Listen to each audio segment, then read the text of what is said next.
प्यारे बच्चों नमस्कार। अगर आप क्लास 6 में पढ़ते हैं, दिल्ली के स्कूल में पढ़ते हैं, तो ये वीडियो आपके लिए बहुत ही इंपॉर्टेंट होने वाली है, क्योंकि आज की वीडियो में हम बात करने वाले हैं क्लास 6 सामाजिक विज्ञान के सैंपल पेपर के बारे में। ठीक है, जो सैंपल पेपर है मिड टर्म एग्जाम का आया हुआ है, बिल्कुल 26-27 न्यू है, गवर्नमेंट की तरफ से जारी किया गया है। आपके एग्जाम में इसमें से बहुत सारे क्वेश्चन पूछे जाएंगे। ठीक है, तो चलिए समय को वेस्ट न करते हुए हम सैंपल पेपर को शुरू करते हैं। तो बच्चों ये जो पेपर है ये 60 नंबर का पूछा जाएगा। अब टाइमिंग आपकी 2.5 घंटे की होगी। ठीक है, और क्वेश्चन में कितने जो पार्ट होंगे, ये 6 पार्ट होंगे और टोटल जो है 14 क्वेश्चन पूछे जाएंगे। ये इंस्ट्रक्शन आप देख लीजिएगा। ठीक है, 1 से लेकर 1 के सब पार्ट 15 है वो 1 नंबर के बहुविकल्पी होंगे। 2 से 5 तक जो है वेरी शॉर्ट क्वेश्चन होंगे, बाकी 6-7 जो है लॉन्ग होंगे, और ये है आपके है 8-9 जो ये ज़्यादा लॉन्ग होंगे। ठीक है, फिर मैथ के क्वेश्चन होंगे। तो चलिए हम शुरू करते हैं क्वेश्चन को, बाकी इंस्ट्रक्शन को आप पढ़ लीजिएगा। ठीक है, कोई भी क्वेरी होगी, कोई भी क्वेश्चन होगा, कमेंट करके जरूर पूछ लीजिएगा। ठीक है, चलिए देखते हैं। तो यहाँ पर पहला पार्ट आपका है बहुविकल्पी क्वेश्चन है। निम्नलिखित में से किस भौतिक मानचित्र द्वारा दर्शाया जा सकता है? निम्नलिखित में से भौतिक मानचित्र द्वारा दर्शाया जा सकता है, यानी इनमें से आपको बताना है। जब आपने चैप्टर फर्स्ट को पढ़ा होगा तो उसमें आपने देखा होगा कि भौतिक मानचित्र में क्या दर्शाया जाता है। पर्वत भी होता है, महासागर भी होता है, नदियाँ भी होता है। तो इस तरीके से देखा जाएगा तो ऑप्शन डी यहाँ पर करेक्ट हो जाएगा, यानी कि पहले क्वेश्चन का राइट आंसर ऑप्शन डी। ठीक है, चलिए बहुत अच्छे। सेकेंड क्वेश्चन है कि विश्व के सबसे बड़े महासागर का नाम लिखिए। तो विश्व के सबसे बड़े महासागर का नाम है प्रशांत महासागर। तो क्वेश्चन जो 2 है इसका जो राइट आंसर हो जाएगा ऑप्शन ए। ठीक है, चलिए थर्ड क्वेश्चन है कि सही मिलान की पहचान करना। अब देखिए आपको क्या करना है, बहुत सारे बच्चे इसको ऐसे ऐसे मिलान करने लगते हैं, तो आपको ऐसा मिलान नहीं करना है, आपको पहचान करना है। इधर देखिए सब में भारत लिखा हुआ है और इधर सब में अलग अलग है, तो आपको इसमें बताना कि निम्न में से कौन सा जो मिलान है बिल्कुल करेक्ट होगा। ठीक है, तो भारत देखिए कहाँ पर है, भारत एशिया महाद्वीप में है ना, तो तीसरे का ए सही हो जाएगा। ठीक है, चलिए अब आगे देखते हैं क्वेश्चन नंबर 4 को क्या कहते हैं। ये क्वेश्चन 4 है बच्चों यहाँ पर कि उचित विकल्प की सहायता से रिक्त स्थान की पूर्ति करना, यानी कि इन ऑप्शन के द्वारा आपको क्या करना है, ये जो ब्लैंक दिया है इसको फिल करना है। तो चलिए देखते हैं क्या कह रहा है कि 100 वर्षों के कालखंड कहलाता है। जो 100 वर्ष के जो कालखंड होते हैं उसे हम क्या कहते हैं, तो उसे हम कहते हैं शताब्दी कहते हैं। ठीक है, तो क्वेश्चन जो 4 है ना इसका राइट आंसर हो जाएगा ऑप्शन डी। ठीक है, पांचवा क्वेश्चन है कि भारत का सबसे प्राचीन ग्रंथ कौन सा है। तो भारत का सबसे जो प्राचीन जो ग्रंथ है ये बच्चों ये ऋग्वेद है। ठीक है, तो ऑप्शन ए सही हो जाएगा पांचवे का। चलिए ठीक है, क्वेश्चन 6 है कि 2019 में शिव गंगा आंदोलन के लिए किसे पद्मश्री से सम्मानित किया गया है। तो 2019 में जो शिव गंगा आंदोलन के लिए जो पद्मश्री से सम्मानित किया गया था, तो ये महेश शर्मा को किया गया था। ऑप्शन ए सही है। ठीक है, ये आपका हो जाएगा 6 क्वेश्चन का ऑप्शन ए महेश शर्मा। ठीक है, चलिए आगे देखते हैं। क्वेश्चन 7 है बच्चों। ठीक है, 7 में क्या कह रहा है कि कानून तोड़ने पर दंड देने का जो अधिकार किस संस्था को है। तो देखिए क्या होता है, जो कानून तोड़ने पर जो दंड देने का जो काम है वो न्यायपालिका करती है। तो ऑप्शन यहाँ पर जो डी है बिल्कुल सही हो जाएगा। ठीक है, ऑप्शन डी। 8वां क्वेश्चन है कि डॉक्टर एपीजे अब्दुल कलाम का जन्म कहाँ पर हुआ था। तो डॉक्टर एपीजे अब्दुल कलाम का जो जन्म है यह हुआ था तमिलनाडु में। तो ऑप्शन सी हो जाएगा। ठीक है, आप सभी जानते हैं कि डॉक्टर एपीजे अब्दुल कलाम भारत के राष्ट्रपति थे और इनको मिसाइल मैन के नाम से भी जानते हैं। ठीक है बच्चों, चलिए अब देखिए हम अगले क्वेश्चन को करते हैं। जो क्वेश्चन यहाँ पर है क्वेश्चन 9। देखिए ये क्वेश्चन थोड़ा सा टफ है, थोड़ा सा ध्यान देंगे समझेंगे। आपके एग्जाम में इस टाइप से भी क्वेश्चन पूछे जाते हैं कि 2 स्टेटमेंट दिया जाता है, इन दोनों स्टेटमेंट को आपको पढ़ना है, फिर देखना कि कौन से स्टेटमेंट सही या कौन से गलत है। अब फिर देखना कि जो सेकंड वाला ये फर्स्ट की व्याख्या करता है क्या। ठीक है, चलिए देखते हैं। अभिकथन पहला कह रहा है कि आर्थिक गतिविधियों से आय प्राप्त होती है। ठीक है, तो बिल्कुल सही है। दूसरा है व्यापार के लिए कृषि एक गैर आर्थिक क्रिया है, बिल्कुल गलत है। व्यापार के लिए अगर देखा जाए तो कृषि एक क्या है, आर्थिक क्रिया होती है। तो यहाँ पर ऑप्शन जो है सी सही हो जाएगा। ठीक है, क्वेश्चन 9 का राइट आंसर ऑप्शन सी। चलिए अब यहाँ पर हम क्वेश्चन नंबर 10 को देखते हैं क्या कहा जा रहा है। पहला कथन है कि राजनीतिक मानचित्र जो है देश, राज्य और सीमाओं को प्रदर्शित करते हैं, बिल्कुल सही है। अगला है थीमेटिक मानचित्र से हमें विशिष्ट प्रकार की सूचनाओं का पता लगता है, ये भी बिल्कुल सही है। ठीक है, तो यहाँ पर ऑप्शन सी सही हो जाएगा, 10वें का सी। चलिए आगे देखते हैं। 11 है कि पृथ्वी पर स्थित बड़ी जल राशियों को क्या कहते हैं, तो उसे कहते हैं महासागर। ठीक है, 11 का क्वेश्चन सी। 12 क्वेश्चन देखते हैं कि निम्नलिखित में से कौन सा एक इतिहास का पुरातात्विक स्रोत नहीं है। ठीक है, आपको नहीं पर फोकस करना है। तो जब नहीं पूछा है तो देखिए पांडुलिपियाँ हैं, ताम्रपत्र हैं, सिक्के हैं, लेकिन कविता नहीं है। तो यहाँ पर क्या ऑप्शन सी करेक्ट हो जाएगा, यानी क्वेश्चन 12 का जो है राइट आंसर ऑप्शन सी हो जाएगा। ठीक है, चलिए आगे चलते हैं अगले क्वेश्चन की तरफ। अब यहाँ पर है क्वेश्चन नंबर 13, जम्बू द्वीप किसे कहते हैं, यानी कि जम्बू द्वीप से अभिप्राय है, आपको बताना है। तो देखिए इसको कहते हैं ऑप्शन ए जामुन वृक्ष के फल का द्वीप। ठीक है, यानी क्वेश्चन जो 13 है इसका राइट आंसर ऑप्शन ए हो जाएगा। ठीक है, चलिए क्वेश्चन 14 है कि संयुक्त परिवार में कौन कौन शामिल होते हैं। तो संयुक्त परिवार में सभी लोग एक साथ रहते हैं, माता पिता, दादा दादी, चाचा चाची। ठीक है, ऑप्शन डी हो जाएगा। अगर केवल पति पत्नी रहते हैं तो इन्हें क्या हम एकल परिवार करते हैं। ठीक है, आजकल क्या है एकल परिवार ज़्यादा हो जा रहा है। ठीक है, इसको भी ध्यान देंगे। क्वेश्चन 15 कि निम्नलिखित में से कौन सा विधायिका का हिस्सा नहीं है। ठीक है, ये न्यायपालिका है, तो ऑप्शन डी है। बाकी सारे क्या है विधायिका में आते हैं। ठीक है, चलिए आगे देखते हैं। तो प्यारे बच्चों अब यहाँ से हम नेक्स्ट टाइप के क्वेश्चन करने वाले हैं, यानी कि अति लघुत्तरीय प्रश्न है, खंड ख में है। तो यहाँ पर देखिए कई क्वेश्चन में अथवा दे रखा है, यानी कि 2 का ए और बी दोनों में से क्या करना है, कोई एक करना है, तीसरा करना है, चौथा करना है। अब 5वें का ए और बी इनमें से क्या है कोई एक करना है। ठीक है, तो यहाँ पर हम सारे क्वेश्चन आपको कराएंगे, बस चैनल के साथ बने रहिएगा, सारे क्वेश्चन को आप कर लेंगे। ठीक है, तो चलिए हम करते हैं। ठीक है बच्चों, वीडियो को लाइक जरूर कर दीजिएगा, कमेंट करके जरूर बताइए कि आपको किस सब्जेक्ट का सैम्पल पेपर चाहिए। तो प्यारे बच्चों यहाँ पर हम नेक्स्ट टाइप के क्वेश्चन को करने वाले हैं, खंड का अति लघुत्तरीय प्रश्न। ठीक है, क्वेश्चन नंबर 2 का ए है। ठीक है, इसमें क्या कहा जा रहा है ध्यान से पढ़ेंगे आप। ठीक है, तो इसमें ये कहा जा रहा है कि संघ सरकार के किन्हीं 2 कार्यों का वर्णन कीजिए। तो संघ सरकार के 2 कार्य हैं, देश की सुरक्षा और विदेशी नीति। तो बहुत सारे ये कार्य हैं, आप इसको देख लेंगे। ठीक है, चलिए अब यहाँ पर अथवा वाला जो क्वेश्चन है इसको देखते हैं बच्चों। क्या है 2 का बी। ठीक है, कि राज्य सरकार के किन्हीं 2 कार्यों का वर्णन कीजिए। तो राज्य सरकार के जो कार्य हैं कौन कौन से हैं, राज्य में शिक्षा, स्वास्थ्य और अस्पतालों की व्यवस्था करना, कानून व्यवस्था बनाए रखना तथा राज्य की सड़कों और सार्वजनिक सेवाओं का विकास करना। ठीक है, चलिए अब तीसरा क्वेश्चन यहाँ पर है, क्या है कि सामुदायिक सहभागिता के महत्व का विश्लेषण कीजिए। उत्तर है सामुदायिक सहभागिता से लोग मिलजुल कर कार्य करते हैं, इससे सहयोग, एकता और आपसी विश्वास बढ़ता है। समुदाय की समस्याओं का समाधान जल्दी होता है तथा समाज का विकास होता है। ठीक है, चलिए अब क्वेश्चन 4 को देखते हैं बच्चों कि महासागरीय आपदाएं हमारे जीवन को किस प्रकार प्रभावित करती हैं।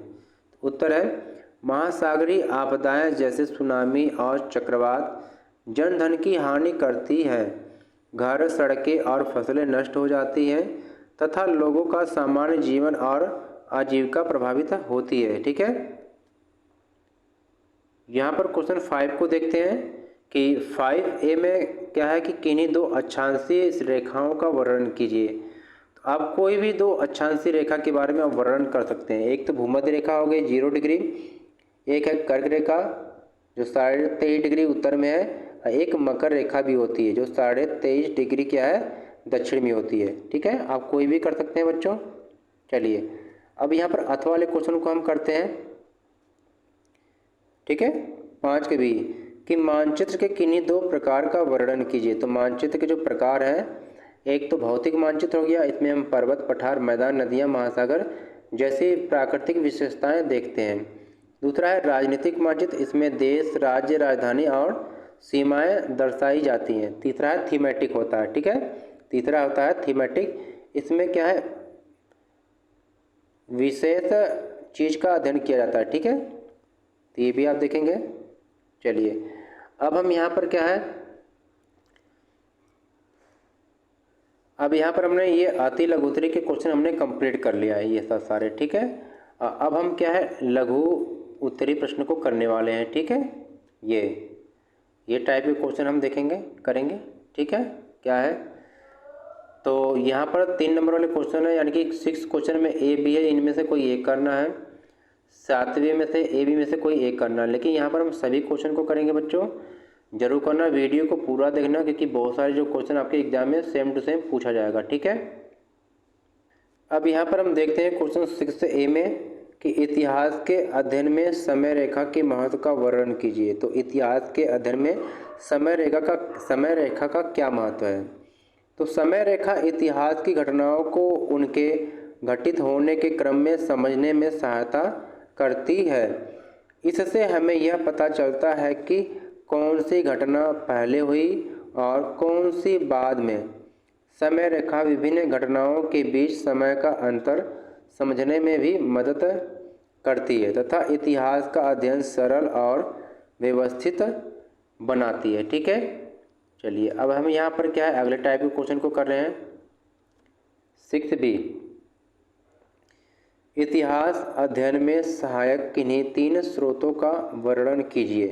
तो इतिहास के अध्ययन में जो सहायक स्रोत हैं, इनमें एक शिलालेख हो गया, यानी पत्थरों और स्तंभों पर लिखे जो लेख होते हैं जिनसे क्या है प्राचीन इतिहास की जानकारी मिलती है। ठीक है, सिक्के, यानी कि जो पुराने सिक्कों से उस समय के जो शासक होते हैं, अर्थव्यवस्था और व्यापार की जानकारी मिलती है। पांडुलिपियाँ, हाथ से लिखे प्राचीन जो ग्रंथ होते हैं जिनसे उस समय के समाज, संस्कृति और जीवन के बारे में जानकारी प्राप्त होती है, उन्हें पांडुलिपियाँ कहते हैं।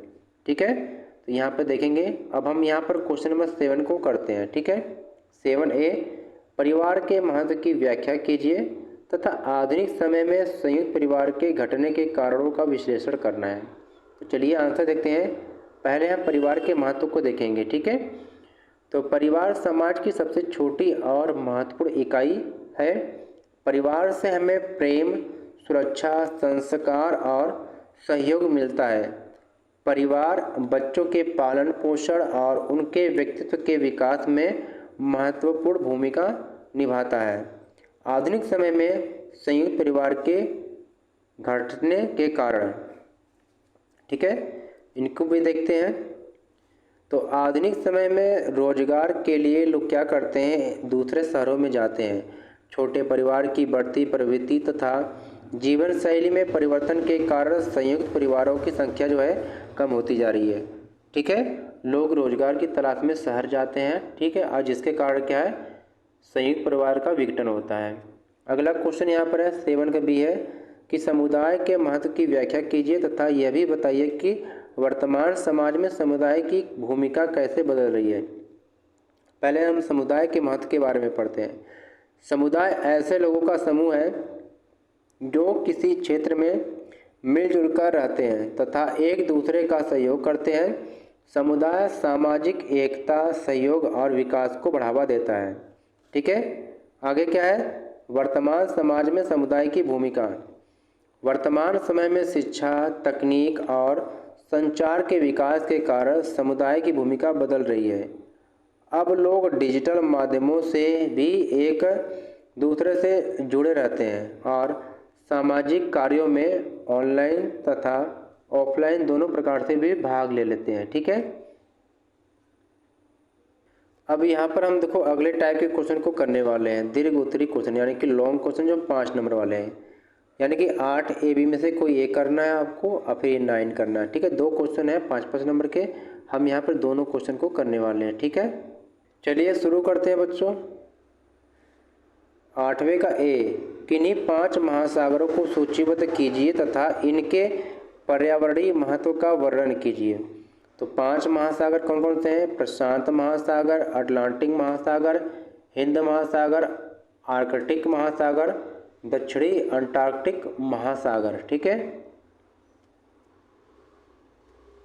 अब महासागरों का पर्यावरणीय महत्व। ठीक है, महासागरों का पर्यावरणीय महत्व। अब क्या है कि महासागर पृथ्वी के तापमान को क्या है संतुलित रखते हैं।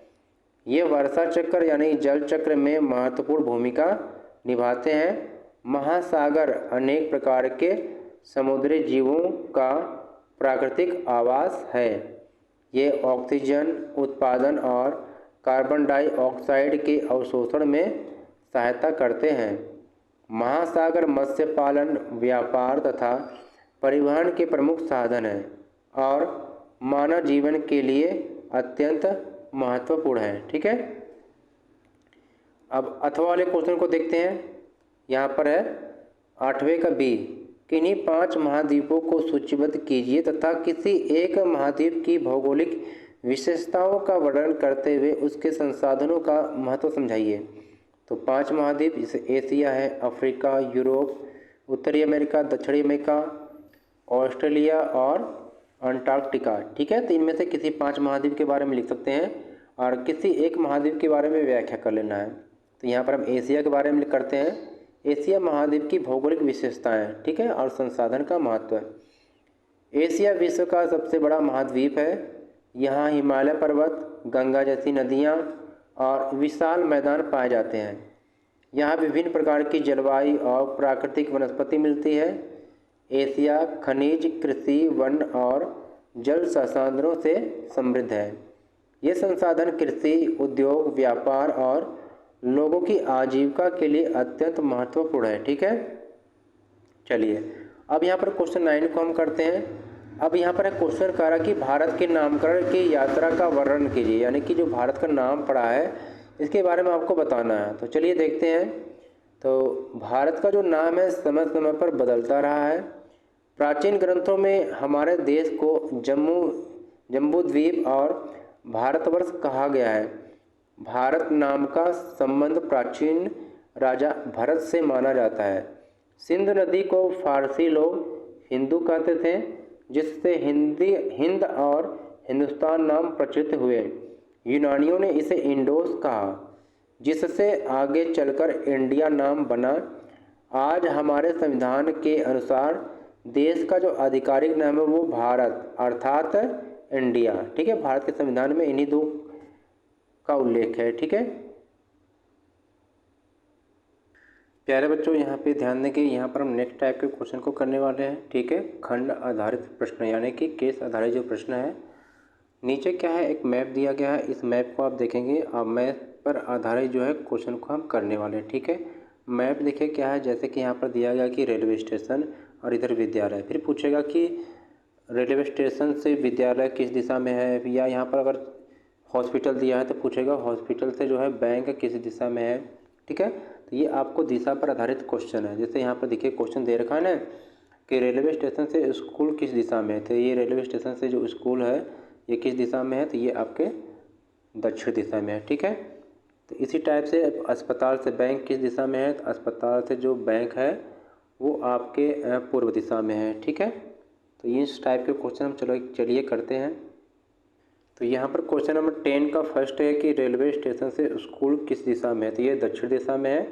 दूसरा है कि अस्पताल से बैंक किस दिशा में है, तो ये पूर्व दिशा में है। ठीक है, और तीसरा है कि बताइए कि नक्शे में दिशाओं की पहचान कैसे की जाती है। तो आप यहाँ पे देखेंगे मानचित्र में दिशाओं की जो पहचान है वो दिशा संकेतक यानी कि एक एरो होता है कि जो हमेशा क्या है नॉर्थ की तरफ ही होता है। आप ऐसे मैप देखेंगे तो यहाँ पर कोने में एक ऐसे एरो बना रहता है। ठीक है, ये हमेशा उत्तर दिशा की तरफ ही होता है। ठीक है, इसी से पहचान की जाती है। तो ऊपर हमेशा उत्तर होता है, नीचे दक्षिण, फिर दाईं ओर पूर्व और बाईं ओर पश्चिम दिशा होती है। इनके बीच की दिशाएं उत्तर पूर्व, दक्षिण पूर्व और दक्षिण पश्चिम और उत्तर पश्चिम कहलाती है। आपने पढ़ा होगा तो फिर देखा होगा। ठीक है, चलिए यहाँ पर क्वेश्चन नंबर 11 को देखते हैं। नीचे दिए गए अनुच्छेद को पढ़िए तथा प्रश्नों के उत्तर दीजिए। ये पैराग्राफ है, आप इसको पढ़ लीजिए, फिर इसी पैराग्राफ पर आधारित हम क्वेश्चन को करते हैं। ठीक है, चलिए ये नीचे जो क्वेश्चन है, यहाँ पे क्वेश्चन है कि हिमयुग क्या था। तो हिमयुग वह समय था जब पृथ्वी बहुत ठंडी थी और उसका एक बड़ा भाग हिमाच्छादित यानी बर्फ से ढका हुआ था। दूसरा है कि आखिरी हिमयुग कब आया था। तो इस पैराग्राफ में दिया कि अनुच्छेद के अनुसार हिमयुग लगभग 1 लाख वर्ष पूर्व से लेकर 1200 वर्ष पूर्व तक रहा था। ठीक है, तो ये आप देखेंगे। तीसरा क्वेश्चन है कि हिमयुग के समाप्त होने के किन्हीं 2 प्रभावों की सूची बनाइए। उत्तर है जलवायु गर्म होने लगी, जिससे हिम यानी बर्फ़ का कुछ भाग पिघल गया। बर्फ़ पिघलने के कारण तत्कालीन नदियों में जल भराव हो गया, जो बाद में समुद्र में समाहित हो गया। ठीक है, आगे देखते हैं। अब हम यहाँ पर 12 क्वेश्चन को करने वाले हैं। ये पैराग्राफ को आप पढ़ लेंगे। ठीक है, और इस पैराग्राफ पे आधारित जो है नीचे जो क्वेश्चन है इसको हम करते हैं। ठीक है, चलिए देखते हैं। वीडियो को पूरा लास्ट तक जरूर देखिएगा, जिससे दिए गए सारे क्वेश्चन को सही प्रकार से कर पाएंगे। क्वेश्चन 12 है, पहला है कि समुदाय क्या है। तो समुदाय ऐसे लोगों का समूह है जो किसी क्षेत्र में रहते हैं और एक दूसरे के साथ मिलकर जीवन बिताते हैं। ठीक है, दूसरा है कि समुदाय कैसे बनता है। उत्तर है समान क्षेत्र, समान रुचियों, संस्कृति, भाषा या उद्देश्य वाले लोगों के साथ रहने और सहयोग करने से समुदाय बनता है। ठीक है, तीसरा क्वेश्चन यहाँ पर है कि जनजातीय समुदायों की विशेषताओं का वर्णन कीजिए। तो आंसर है कि जनजातीय समुदाय प्रकृति के निकट जीवन बिताते हैं। उनकी अपनी भाषा, संस्कृति, परंपराएं और रीति रिवाज होते हैं। वे सामूहिक जीवन और आपसी सहयोग को महत्व देते हैं। ठीक है, अब हम यहाँ पर है जो अगले क्वेश्चन को कर रहे हैं, क्वेश्चन 13।